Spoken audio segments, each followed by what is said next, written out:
నమస్తే good morning welcome to స్వతంత్ర news నేను సోనియా బులెటిన్ల ముందుగా హెడ్లైన్ చూద్దాం పెట్టుబడులు ఆహ్వానించేలా ఫ్రెండ్లీ పారిశ్రామిక విధానం తెలంగాణను 3 క్లస్టర్లుగా విభజిస్తామన్న సీఎం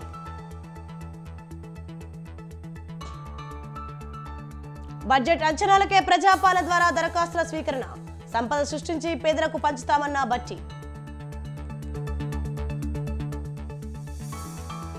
షర్మిలతో నష్టం లేదు కాంగ్రెస్ కు భవిష్యత్ లేదు కీలక వ్యాఖ్యలు చేసిన సజ్జల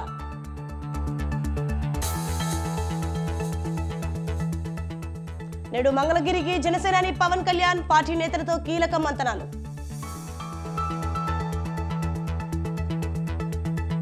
టీఎస్పీఎస్సీ పేపర్ లీకేజ్ కేసులో నాంపల్లి కోర్టు తీర్పు 7 నిందితులను నాన్ బెయిలబుల్ వారెంట్ జారీ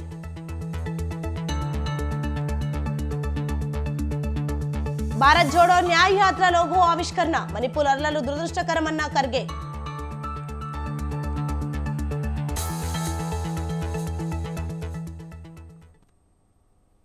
రైట్ డీటెయిల్స్ చూస్తే 2050 నాటికి తెలంగాణ అంతటా పారిశ్రామిక వృద్ధి జరగాలనే లక్ష్యంతో మెగా మాస్టర్ పాలసీ రూపకల్పన చేస్తామని అన్నారు సీఎం రేవంత్ రెడ్డి రాజకీయాలు వేరు అభివృద్ధి వేరని సీఎం అభిప్రాయపడ్డారు తెలంగాణ ప్రాంతంలో 1994 నుంచి 2004 వరకు పరిశ్రమల అభివృద్ధికి అనుసరించిన ఫార్ములా ఒక తీరుగా ఉంటే 2004 నుంచి 2014 వరకు అది మరో మెట్టుకు చేరుకుందని తెలిపారు రాబోయే రోజుల్లో ఇది అత్యున్నత వృద్ధి దశకు చేరుకోవాలనే లక్ష్యంతో ప్రభుత్వం పనిచేస్తుందన్నారు రేవంత్ రెడ్డి అన్నారు పారిశ్రామిక అభివృద్ధి విషయంలో అపోహలు అనుమానాలకు తావులేదని చెప్పారు పారిశ్రామికవేత్తలు తెలంగాణలో పెట్టే ప్రతి పైసా పెట్టుబడికి రక్షణ కల్పిస్తామని సీఎం రేవంత్ రెడ్డి భరోసా ఇచ్చారు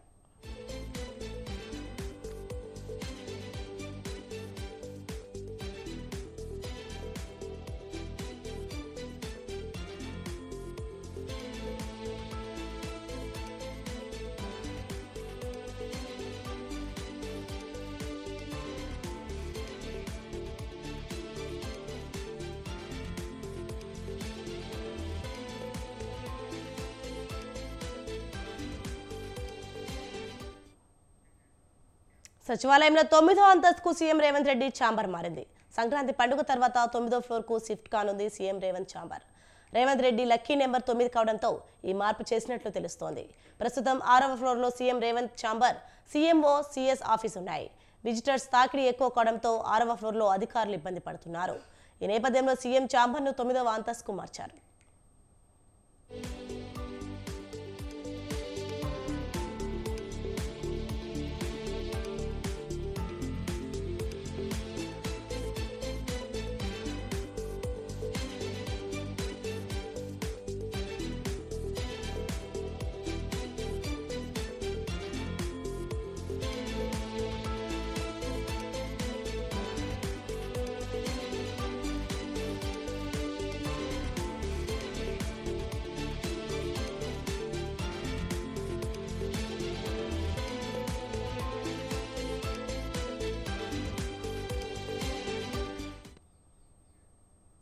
ప్రజలను మభ్యపెట్టి కాంగ్రెస్ పార్టీ ఎన్నికల్లో గెలిచిందని ఆరోపించారు బీఆర్ఎస్ ఎమ్మెల్యే కడియం శ్రీహరి ఇంద్రమ్మ రాజ్యంలో బ్రహ్మాండమైన సంక్షేమం ఉంటుందని కాంగ్రెస్ నేతలు చెప్పారని కానీ అలా జరగడం లేదన్నారు గత ప్రభుత్వం ఇచ్చిన సంక్షేమ పథకాలను కాంగ్రెస్ రద్దు చేసే ఆలోచన చేస్తోందని విమర్శించారు ఇప్పటికే గృహలక్ష్మి పథకాన్ని కాంగ్రెస్ రద్దు చేసిందని చెప్పారు దళిత బంధు కూడా నిధులు ఆపినట్లు తెలిసిందని రైతు బంధు ఇవ్వడంలో నిర్లక్ష్యం కల్పిస్తోందని కడియం శ్రీహరి మండిపడ్డారు కాంగ్రెస్ పార్టీ అధికారంలోకి రావడానికి ప్రజలకు అనేక హామీలు ఇచ్చి 420 హామీలను 6 గ్యారంటీల రూపంలో ప్రజల్లోకి తీసుకువెళ్లి కాంగ్రెస్ పార్టీ అధికారంలోకి వస్తే ఇందిరమ్మ రాజ్యం వస్తుంది సంక్షేమము అభివృద్ధి జరుగుతుంది అని విపరీతంగా ప్రచారం చేసి అధికారంలోకి వచ్చారు కొత్త సంక్షేమ పథకాలను ప్రజలకు అందించకపోగా గత ప్రభుత్వం ఇచ్చిన సంక్షేమ పథకాలను పెంచి ప్రజలకు ఇవ్వడంలో పూర్తిగా విఫలమైన కాంగ్రెస్ ప్రభుత్వము గత ప్రభుత్వం అందించిన సంక్షేమ పథకాలను నిలుపుదల చేసే ప్రయత్నం రద్దు చేసే ప్రయత్నం చేస్తున్నది గత ప్రభుత్వం గృహలక్ష్మిలో ఇచ్చిన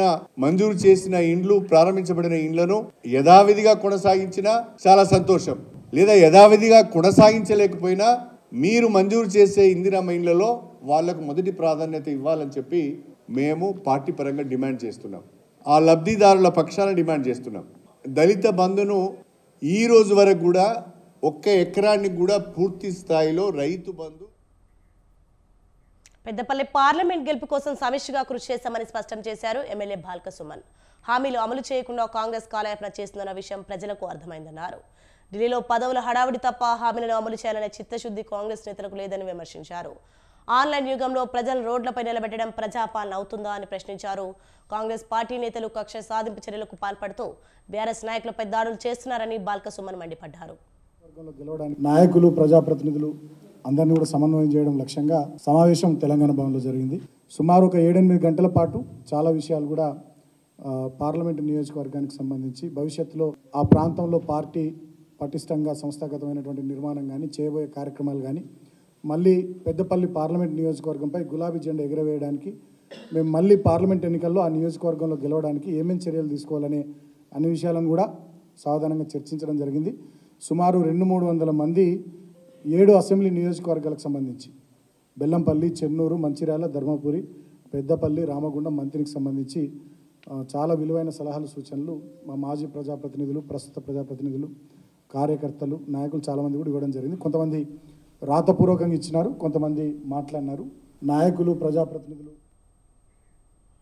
ఇటీవల జరిగిన తెలంగాణ అసెంబ్లీ ఎన్నికల్లో బీఆర్ఎస్ పార్టీ అధికారం కోల్పోయింది. వరుసగా 10 ఏళ్ల పాటు అధికారంలో ఉన్న బీఆర్ఎస్ ఇప్పుడు అధికారం దూరం కావడంతో పార్టీ నిర్మాణ లోపాలపై దృష్టి సారించింది. అందులో భాగంగానే పార్లమెంట్ నియోజకవర్గ సమీక్ష సమావేశాలు నిర్వహిస్తోంది.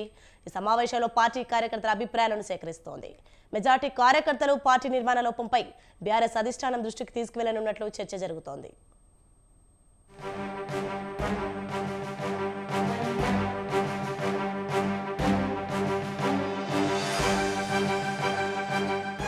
సంస్థాగత నిర్మాణమే బీఆర్ఎస్ పార్టీకి మైనస్ గా మారిందా? అసెంబ్లీ ఎన్నికల్లో బీఆర్ఎస్ పార్టీ ఓటమికి ప్రధాన కారణం అదేనా? పార్లమెంట్ రివ్యూ సమావేశాల్లో కార్యకర్తలు ఇదే అభిప్రాయాన్ని వ్యక్తం చేస్తున్నారా? పార్టీ పునర్నిర్మాణంపై బీఆర్ఎస్ దృష్టి సారించిందా? ప్రతిపక్ష పార్టీగా బీఆర్ఎస్ పార్టీకి సంస్థాగత నిర్మాణం ఇప్పుడు సాధ్యమవుతుందా?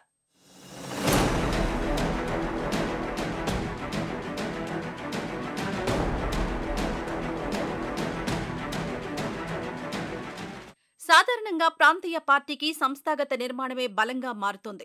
ఉమ్మడి ఆంధ్రప్రదేశ్ రాష్ట్రంలో టీడీపీ బలమైన సంస్థాగత పార్టీగా ఎదిగింది. తెలంగాణలో ఉద్యమ పార్టీగా బీఆర్ఎస్ అధికారంలోకి వచ్చింది. అయితే పార్టీ నిర్మాణంపై దృష్టి సారించకుండా ఇతర పార్టీల నుండి చేరికలపైనే దృష్టి సారించింది. తెలంగాణలో వరుసగా 2 సార్లు అధికారంలోకి వచ్చినప్పటికీ ఇతర పార్టీల ఎమ్మెల్యేలను, నేతలను పెద్ద ఎత్తున బీఆర్ఎస్ పార్టీలో చేర్చుకున్నారు. దీంతో అధికారంలో ఉన్నన్ని రోజులు పార్టీ నిర్మాణంపై దృష్టి సారించలేకపోయారు.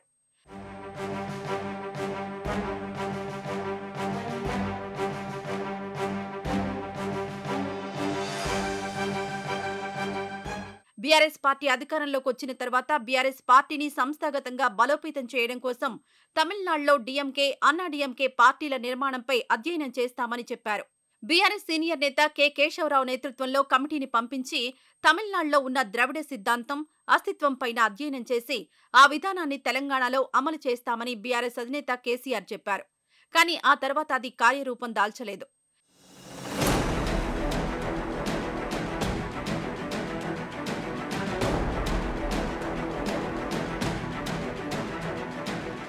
ఇక తెలంగాణలో బీఆర్ఎస్ పార్టీ అధికారంలోకి వచ్చిన తర్వాత దాదాపు 8 ఏళ్ల పాటు బీఆర్ఎస్ పార్టీ జిల్లా అధ్యక్షులను నియమించలేదు. ఆ తర్వాత 33 జిల్లాలకు పార్టీ అధ్యక్షులుగా ఎమ్మెల్యేలు, ఎమ్మెల్సీలు, ఎంపీలకు అవకాశం కల్పించారు. ఈ నిర్ణయం బీఆర్ఎస్ నిర్మాణానికి అవరోధంగా మారిందనే టాక్ వినిపిస్తోంది. అదేవిధంగా పార్టీ అధికారంలో ఉన్నప్పుడు పార్టీకి, ప్రభుత్వానికి మధ్య గ్యాప్ నడిచిందనే చర్చ జరుగుతోంది. ప్రభుత్వ పథకాల అమలులో బీఆర్ఎస్ మండల, గ్రామస్థాయి నాయకులకు ప్రాధాన్యత ఇవ్వలేదనే వాదన వినిపిస్తోంది.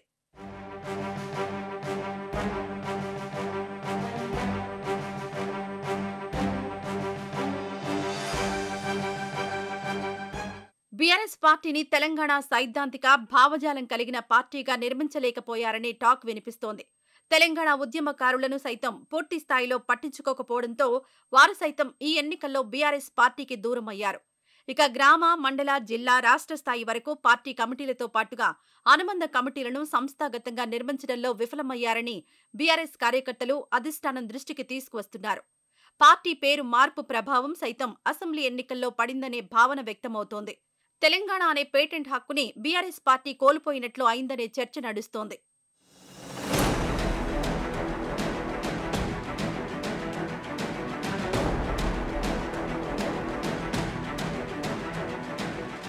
అసెంబ్లీ ఎన్నికల్లో ఓటమి తర్వాత పార్లమెంట్ ఎన్నికల సన్నద్ధత కోసం పార్లమెంట్ సమీక్షా సమావేశాల్లో పార్టీని గ్రామ స్థాయి నుండి పునర్నిర్మాణం చేస్తామని బీఆర్ఎస్ పార్టీ అగ్రనేతలు కార్యకర్తలకు చెబుతున్నారు. పార్టీ కమిటీల్లో ఉద్యమ కాలం నుండి ఉన్నవారికి ప్రాధాన్యత కల్పిస్తామని చెబుతున్నారు. రాబోయే రోజుల్లో పార్టీ నిర్మాణంపై బీఆర్ఎస్ పార్టీ ఏ విధంగా ముందుకు వెళ్తుందో చూడాల్సిందే.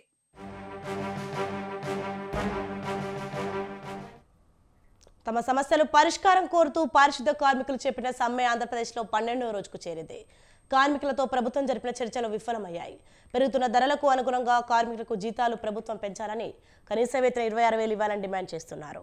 మంత్రి బొత్స సత్యనారాయణ, ప్రభుత్వ సలహాదారు సజ్జల రామకృష్ణారెడ్డి ఆధ్వర్యంలో కార్మికులతో చర్చలు జరిపారు. కార్మికుల ప్రతిపాదనలతో ప్రభుత్వం ఏకీభవించలేదు. దీంతో చర్చలు విఫలమయ్యాయి.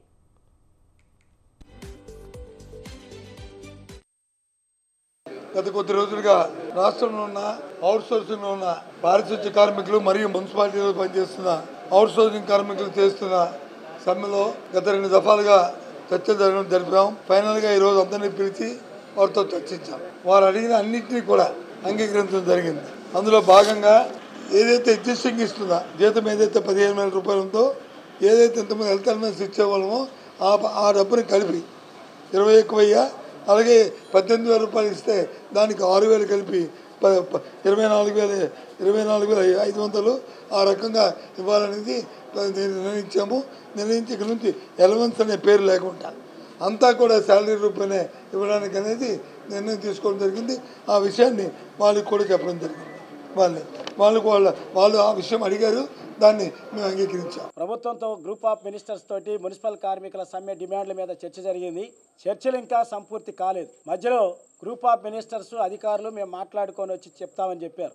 ఇప్పటి వరకు వాళ్ళు చెప్పినటువంటి ప్రతిపాదనలు శానిటేషన్ కార్మికులు ఎవరైతే ఉన్నారో వారికి ఇప్పటివరకు చెల్లిస్తున్నటువంటి 15,000 రూపాయల జీతం, 6,000 రూపాయల హెల్త్ అలవెన్స్ కలిపి 21,000గా జీతం చెల్లిస్తామన్నారు.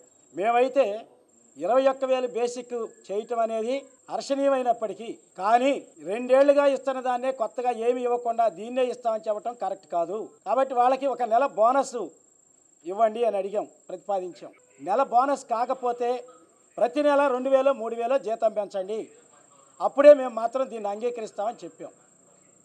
అది కుదరదు అంటున్నారు. కుదరదు కాదు, దీన్ని ఆలోచించాలి, లేదా బోనస్ అని.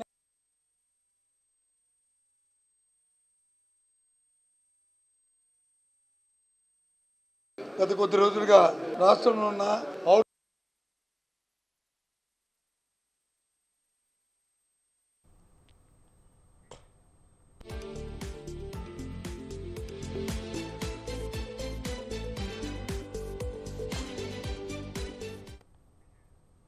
తమ డిమాండ్లను పరిష్కరించాలని కోరుతూ గత 26 రోజులుగా ఆందోళన చేసిన అంగన్వాడీలపై ఏపీ ప్రభుత్వం చర్యలకు ఉపక్రమించింది. ఎస్మా చట్టాన్ని ప్రయోగిస్తూ ఉత్తర్వులు జారీ చేసింది. సమ్మెను నిషేధిస్తున్నట్లు అందులో పేర్కొంది. అంగన్వాడీలను అత్యవసర సర్వీసుల కిందకి తీసుకొస్తూ జీవో నెంబర్ 2 విడుదల చేసింది. దీని ప్రకారం 6 నెలల పాటు సమ్మెలు, నిరసనలు నిషేధిస్తున్నట్లు స్పష్టం చేసింది.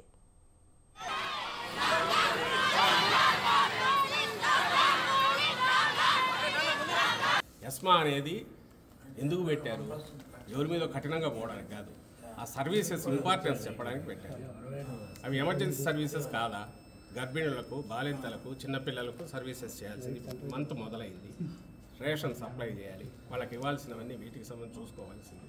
ఇప్పటికే ఎన్ని రోజులు అయింది మొదలై, ఎన్ని రోజులు నడవనివ్వాలి? 14-19 మంది వీళ్ళే అధికారంలో ఉన్నారు కదా. వాళ్ళ నాయన మాదిరి అంతకుముందు చంద్రబాబు నాయుడు చేసిన గుర్రాలతో తొక్కించలేదు కదా జగన్మోహన్ రెడ్డి గారు. మరి సమ్మె చేస్తూనే ఉన్నారుగా. అయితే ఇప్పుడు నెల వచ్చింది, ఇప్పుడు మళ్ళీ సర్వీసెస్ మొదలు పెట్టాలి. కాబట్టి ఎమర్జెన్సీ సర్వీసెస్ కింద పెట్టారు. తల్లులు కానీ, బాలింతలు కానీ, గర్భిణులు కానీ, వాళ్ళు సఫర్ కానీ ఇవన్నీ కావాలని కోరుకుంటున్నాడా చంద్రబాబు నాయుడు గారు కొడుకు? ఏమన్నా అర్థం ఉందా దానికి మాట్లాడేదానికి? నోటికి ఏది వస్తే అది మాట్లాడడమే. మళ్ళీ చెప్తున్నాను, వాళ్ళ తాతను చంపింది ఎవరు? చంద్రబాబు నాయుడు కదా కారణం. మీ సర్వీసెస్ చాలా విలువైన. మరోవైపు సమ్మె చేసిన కాలానికి అంగన్వాడీ వర్కర్లు, హెల్పర్ల వేతనంలో కోత విధించింది. దాదాపు 3,000 తగ్గించి 8,000 వేతనాన్ని వారి ఖాతాల్లో జమ చేసింది. పూర్తి చేశాము. ఎన్నికల ముందు మేనిఫెస్టోలో చెప్పింది రాగానే ఇమ్మీడియట్ ఇంప్లిమెంట్ చేశాము తెలంగాణతో. కాగా అంగన్వాడీల సమ్మెపై ఎస్మా ప్రయోగం సమంజసమే అన్నారు సజ్జల. సమ్మె కారణంగా అంగన్వాడీలో చిన్నపిల్లలు, గర్భిణీలు ఇబ్బంది పడుతున్నారన్నారు. వాళ్ళ ప్రాణాలను కాపాడాల్సిన బాధ్యత ప్రభుత్వం పైన ఉందన్నారు. అత్యవసర సర్వీసుల కింద అంగన్వాడీలు ఉన్నారని వారు తిరిగి వీధుల్లో చేరాలని అనేకసార్లు విజ్ఞప్తి చేశామని తెలిపారు. అయినా వారు ప్రభుత్వ ఆదేశాలు ధిక్కరించారని అందుకే ఎస్మా ప్రయోగించామని అన్నారు.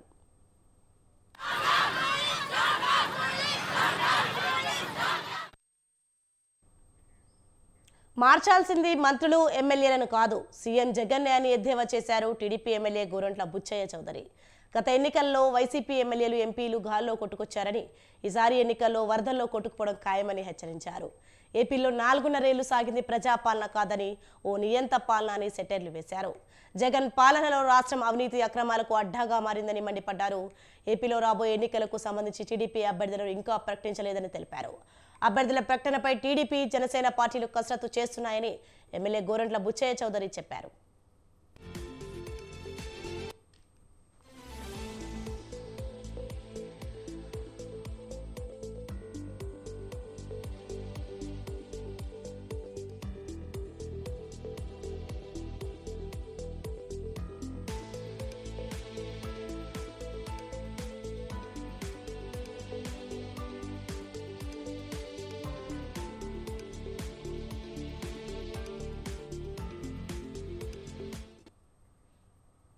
ప్లాస్టిక్ రహిత సమాజంగా మార్చడానికి ప్రతి ఒక్కరూ కృషి చేయాలని కామారెడ్డి జిల్లా అదనపు కలెక్టర్ చంద్రమోహన్ అన్నారు.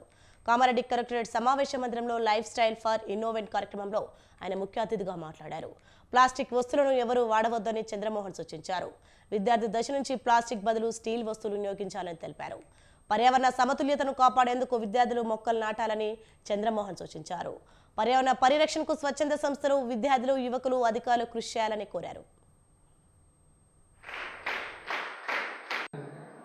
నిజంగానే విద్యార్థుల్ని ఒక ఉత్తమ పౌరులుగా వారికి విద్యాబోధనతో పాటుగా ఈ సమాజానికి తిరిగి మనం ఏది ఇవ్వాలి అనే ఒక సందేశాన్ని కూడా మీరు చదువుకుంటున్న చిన్న క్లాసుల నుంచి కూడా మీకు నేర్పించే ఒక గురుతరమైన బాధ్యత ఈ రోజు మిమ్మల్ని ఇక్కడికి తీసుకొచ్చిన అందరూ ఉపాధ్యాయులు. ఈ సస్టైనబుల్ లైఫ్ స్టైల్ వర్క్షాప్, ఈ వర్క్షాప్ కి వెనకాల ఉన్న ఆలోచన ఏంటి, ఈ ప్రేరణ ఏంటి? గత కొన్ని సంవత్సరాలుగా ప్రపంచంలో పర్యావరణ స్పృహ పెరిగింది. ప్రభుత్వాలు, స్టేక్ హోల్డర్స్, ఎన్జిఓస్, ఉపాధ్యాయులు అందరూ బుద్ధిజీవులు, all intellectuals, right from schools to. Anantapuram జిల్లాలో వైసీపీ జెండా రెపరెపలాడేలా జగన్ను మరోసారి సీఎంగా గెలిపించేందుకు కృషి చేస్తానని మాజీ మంత్రి శంకర్ నారాయణ అన్నారు. తనకు అప్పచెప్పిన బాధ్యత నిర్వహిస్తానని తెలిపారు. సీఎం జగన్ తనను అనంతపురం జిల్లా వైసీపీ పార్లమెంటరీ స్థానం అభ్యర్థిగా ప్రకటించిన విషయాన్ని శంకర్ నారాయణ ప్రస్తావించారు. నియోజకవర్గంలో అందరికీ అందుబాటులో ఉండి సమస్యలు పరిష్కరిస్తానని తెలిపారు. అనంతపురం జిల్లా శ్రీ సత్యసాయి జిల్లాలో వైసీపీ గెలుపు కోసం కృషి చేస్తానని శంకర్ నారాయణ తెలిపారు.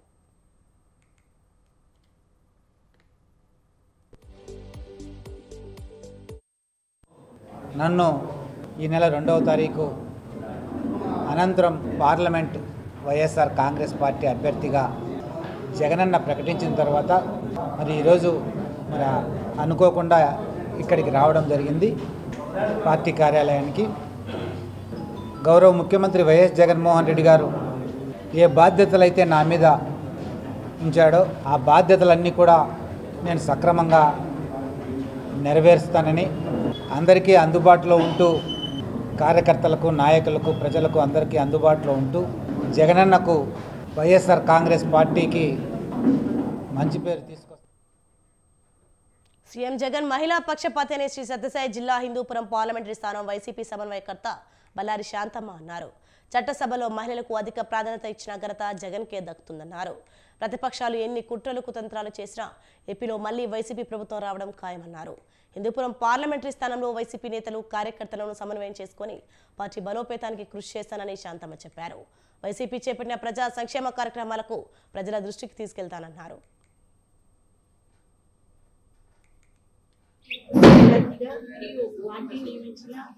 సామాన్య కార్యకర్తగా ఈరోజు నేను హిందూపురం రావడం జరిగింది. ఇక మీదట ఇక్కడే ఇల్లు తీసుకొని ఇక్కడే వాసిస్తాను. అందరికీ అందుబాటులో ఉంటాను. అందరికీ ఈ పార్టీ వైఎస్ఆర్పీసీ మన ముఖ్యమంత్రి వర్యులైన జగన్మోహన్ రెడ్డి అని చేసిన కార్యవైఖరి ఈ పొద్దు మమ్మల్ని అందరికీ కూడా ఈ పొద్దు చూడండి, ఈ రోజు మనం ఈ వేదిక మీదకి ముగ్గురు ఆడలు కూర్చున్నాం. ఈ డిస్టిక్ లో ముగ్గురు ఆడోళ్ళు నిలబడతారు అంటే ఆడోళ్ళకి ఎంత ప్రాధాన్యత అన్నిస్తాం. మంగమ్మ కోళ్ళు ఇంట్లో ఉన్నారు, అట్లా వాళ్ళు కొద్ది ఎమ్మెల్సీ చేసినారు. మంగమ్మ కోళ్ళు, గిరిజమ్మ కోళ్ళు ఇంట్లో ఉన్నారు. అంటే వెనుకబడిన వర్గాలు మేమంతా కూడా దళితులు, వెనుకబడిన బీసీ వర్గానికి చెందిన ఎస్సీ ఎస్టీ మైనార్టీలు. కనీస వేతనం ఇవ్వాలని, గ్రాట్యుటీ అమలు చేయాలని 26 రోజులుగా చేసిన నిరవధిక సమ్మెపై ఏపీ ప్రభుత్వం ఎస్మా ప్రయోగించడంపై అంగన్వాడీలు ఆగ్రహం వ్యక్తం చేశారు. కృష్ణా జిల్లా మచిలీపట్నంలో నిర్వహించిన 24 గంటల నిరసన దీక్షలో పాల్గొన్న అంగన్వాడీ కార్యకర్తలు జీవో నెంబర్ 2 ప్రతులను దగ్ధం చేసి నిరసన తెలిపారు. శాంతియుతంగా సమ్మె చేస్తున్న తమపై ప్రభుత్వం ఎస్మా ప్రయోగించడం ఎమర్జెన్సీని తలపిస్తోందని అంగన్వాడీ వర్కర్స్ మచిలీపట్నం ప్రాజెక్ట్ కార్యదర్శి రజీనా రాణి విమర్శించారు. రాష్ట్ర వ్యాప్త సమ్మెలో భాగంగా 26వ రోజుకు చేరుకున్నాము. 26 రోజుల నుంచి ఆడబడుచులు టెంటుల్లో అలోలక్షణంట పడి వాళ్ళు చేస్తుంటే ఇంకా మా సమస్యలు పరిష్కారం కావటం లేదని ఇప్పుడు నిరవధిక సమ్మెలోకి దిగారు ఆడపిల్లలు. మరి అందరూ ఓపికలు ఉన్నవాళ్ళం కాదు, అందరూ షుగరు బీపీలతోటే ఉన్నటువంటి వాళ్ళు. కాబట్టి ఈ నిరవధిక సమ్మెలో ఆడపిల్లలు ఉంటున్నారు అంటే మీరు వాళ్ళని ఎంతగా ఉసురు పోసుకుంటున్నారు ఒకసారి ఆలోచన చేయండి సార్. మేమేమి కోరటం లేదు. కాబట్టి ఇప్పటికైనా సరే ఈ సంక్రాంతి కానుకగా మాకు మీరు ఎంత ఇవ్వాలనుకుంటున్నారో అంత విధంగా ఇవ్వండి. ఈరోజు ఎస్మా అనేది ఒకటి జీవోని 2 జారీ చేసి మమ్మల్ని భయభ్రాంతులకు గురి చేస్తున్నారు. మీ తాటకు చప్పట్లకు జడిసేటువంటి వాళ్ళు కాదు అంగన్వాడీ టీచర్స్ హెల్పర్స్ అని మీకు తెలియజేస్తున్నాము. 26వ రోజు నిరవధిక సమ్మె, దాన్ని నిరాహార దీక్షల్లో పాల్గొంటున్నాం. అయితే ఇప్పుడు కొత్తగా ఎస్మా ప్రయోగిస్తున్నాం అంటున్నారు. ఎస్మాకి అసలు మేము అర్హులు ఉన్నామా? అసలు ఐసీడీఎస్లో ఎస్మా అనేది ఉందా? అసలు మాకు కనీస వేతనం అనేది ఉందా? మేము ప్రభుత్వ ఉద్యోగులం అయితే మాకు ఎస్మా ప్రయోగించవచ్చు. మీరు ఎన్ని రకాలు భయపెట్టినా దీనిలో న్యాయమైన కోరికలు ఉన్నాయి కాబట్టి మీరు మమ్మల్ని ఏమీ చేయలేకపోతున్నారు. ఫస్టే మమ్మల్ని మీరు డెడ్ లైన్ పెట్టారు, వెళ్ళిపోమన్నారు.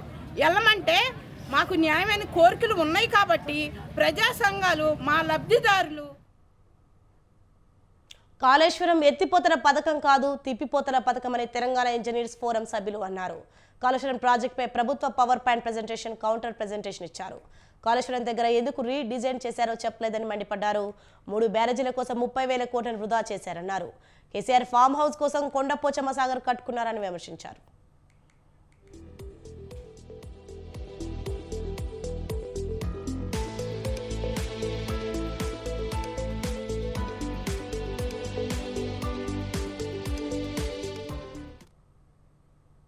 గుంటూరు జిల్లా తుళ్లూరులో ఎన్ఆర్ఐల ప్రోత్సాహంతో అమరావతి రాజధాని రైతులను సమ్మేళనం చేస్తూ రైతు గలం కార్యక్రమాన్ని సిబిఎన్ ఫారం సారథ్యంలో నిర్వహించారు. ముఖ్య అతిథులుగా టీడీపీ మాజీ ఎమ్మెల్యే శ్రావణ్ కుమార్, బాలకోటయ్య, కొలికపూడి శ్రీనివాసరావు పాల్గొన్నారు. సిబిఎన్ ఫారం పార్టీ కాదని అభివృద్ధి ధ్యేయమని శ్రావణ్ కుమార్ చెప్పారు. తెలుగుదేశం పార్టీకి వై నాట్ 175 అనేది సిబిఎన్ ఫారం నినాదమని చెప్పారు. ఇప్పటికే సుమారు 10 కార్యక్రమాలు నిర్వహించామన్నారు. చంద్రబాబు అనే నేను అనే వరకు రైతు గలం కొనసాగిస్తామని శ్రావణ్ చెప్పారు.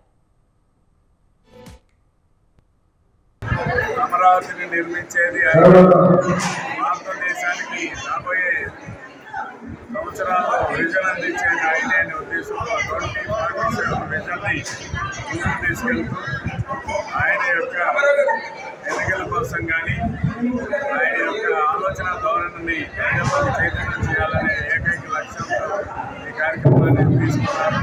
మన ఆంధ్రప్రదేశ్కి ఈరోజు క్యాపిటల్ లేకుండా క్యాపిటల్ ఎక్కడా అని అడుగుతుంటే ఏం చెప్పాలో అర్థం కాని దుస్థితిలో ఈ రోజు ఆంధ్రప్రదేశ్ ఉన్నారు. అలాంటి దుస్థితి రావడానికి కారణం ఎవరు అనేది ఈ రోజు ఆంధ్రప్రదేశ్ అందరూ అబ్జర్వ్ చేశారు. కాబట్టి ఈ రోజు అమరావతి రైతులకు సంఘీభావం తెలియజేయడానికి సిబిఎన్ ఫోరం ఇక్కడికి వచ్చింది. అలాగే రైతులు కానివ్వండి, మహిళలు కానివ్వండి, యువత కానివ్వండి 2024 ఎలక్షన్స్ లో చంద్రబాబు నాయుడు గారికి ఎలా సపోర్ట్ చేయాలి అనేది చెప్పడమే ఈ సిబిఎన్ ఫోరం ముఖ్య ఉద్దేశం. అండ్ సిబిఎన్ ఫోరం అనేది ఏ ఒక్క party. SCV Bulletin updates. For more updates, keep watching Swatantra News.